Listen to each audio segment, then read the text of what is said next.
Good morning, everyone. I am Cherry Barrios and I am your NSTP student reporter. Ngayong araw, pag-uusapan natin ng mga mahalagang issue na may malaking epekto sa ating komunidad, sa ating bansa, at sa ating kinabukasan bilang responsableng mamamayan. These issues are not just topic in books. They are real problems that we experience every day. Para sa special report na ito, tatalakayin natin ang 5 pangunahing paksa. Ito ay ang environmental awareness and disaster preparedness, good governance, graft and corruptions, unemployment, and child abuse. Magkakaiba man ang mga isyong ito, ngunit iisa lang ang punto at lahat ito ay konektado at nakakaapekto sa kalidad ng buhay ng bawat Pilipino. So let's begin. First, environmental awareness means understanding how our actions affects the environment. Sa madaling salita, ito ay kaalaman kung paano naaapektuhan ng tao ang kalikasan. Kasama rito ang climate change, pollution, deforestation at maling pagtatapon ng basura. Marami na ang may kaalaman na ang improper waste disposal ay nagdudulot ng pagbaha. Pero kahit may kaalaman, marami rin ang hindi kumikilos. This shows a gap between awareness and actions. Dahil dito, paulit-ulit tayong nakakaranas ng baha, landslide at iba pang sakuna. Education should not stop inside the classroom. Dapat itong humahantong sa konkretong action tulad ng proper waste segregation, tree planting activities, and community cleanup drives. Kapag nasasanay ang mga estudyante sa ganitong gawain, nagiging natural na bahagi ito ng kanilang disiplina at responsibilidad. Climate change has made disaster more than intense. Mas malakas ang bagyo, mas mainit ang panahon, at mas madalas ang pagbaha. Dahil dito, may malaking responsibilidad ang lokal na pamahalaan.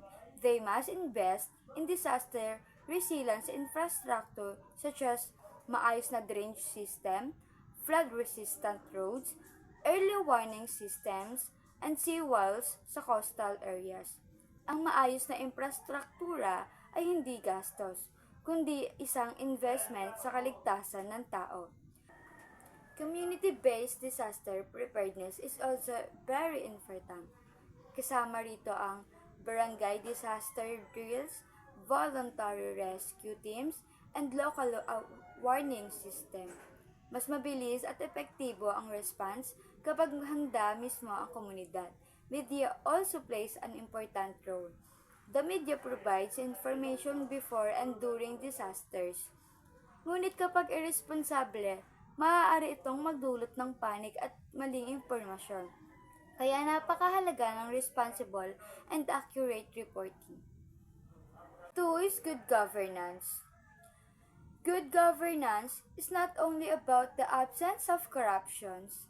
Ito ay tumutukoy sa tamang paggamit ng kapangyarihan at pondo ng gobyerno para sa kapakanan ng mamamayan.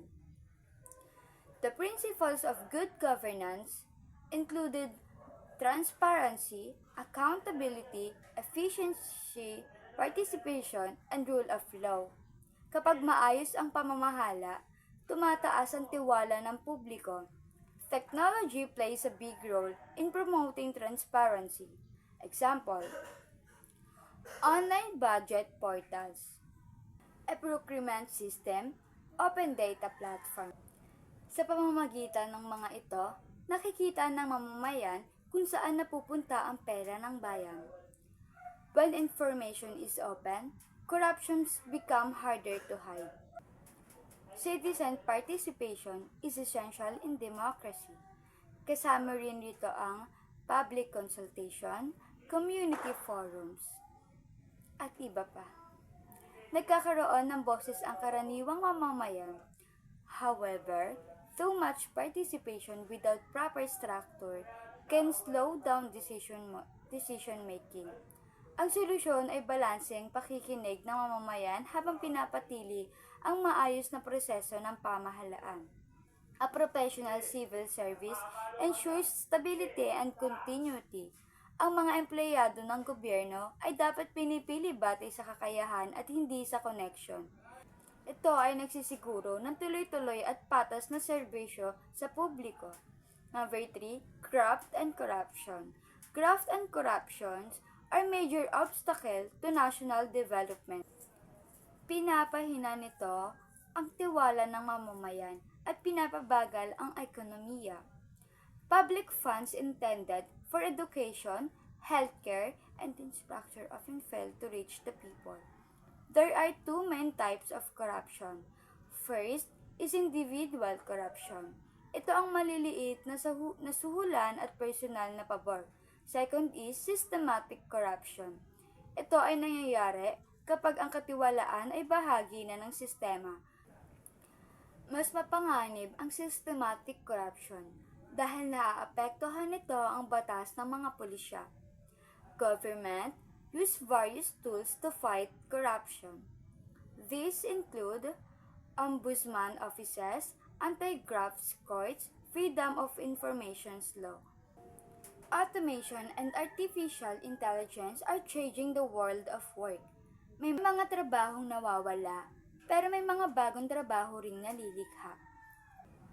To adapt, governments and school must provide reskilling programs, digital training, updated educational curricular. Ang paghahanda sa workforce ay susi sa pangmatagalang kaunlaran. Youth unemployment is especially concerning. Maaari itong magdulot ng kahirapan, krimen, at social instability. Pwede natin maging solusyon ang vocational training, entrepreneurship programs, internships, and apprenticeships. The minimum wage issues continues to be debated. Higher wage helps workers meet basic needs. Kung hindi maayos ang implementas na iyon, maaari itong makaapekto sa employment.